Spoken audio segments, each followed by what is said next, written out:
நான் அடிக்கடி சொல்லுவேன், நம்ம கொஞ்சம் உண்மையாக இருந்தாலே போதுங்க, அவர் நம்மளை தூக்கி சுமந்துக்கிட்டு போவார். அதில் எந்த சந்தேகமும் இல்லை. பரிசுத்தத்திற்காக, தேவனுக்கு, தேவனுடைய காரியங்களுக்காக, தேவனுக்காக கொஞ்சம் வைராக்கியம் உள்ளவர்களா, தேவனுடைய வசனத்திற்கு யார் நம்மளை பார்த்தாலும் சரி, பார்க்கலைனாலும் சரி, எந்த மனுஷனுக்காகவும் இல்லை, தேவனுக்கு எனக்கும் ஒரு ஒப்பந்தம், ஒரு உடன்படிக்கை ஏற்பட்டிருக்கிறது.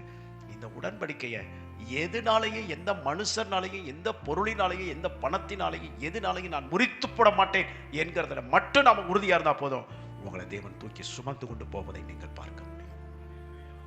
இதைத்தான் ஆண்டவர் உங்களிடத்தில் எதிர்பார்க்கிறார். இதைத்தான் ஆண்டவர் உங்களிடத்தில் எதிர்பார்க்கிறார். வெள்ளியும் பொண்ணும் அவருடையது, இந்த பூமியில் இருக்கிறதெல்லாம் அவருடையது. அவருக்கு என்னத்தை கொண்டு வந்து கொடுத்தாலும் நம்ம திருப்திப்படுத்த முடியாது.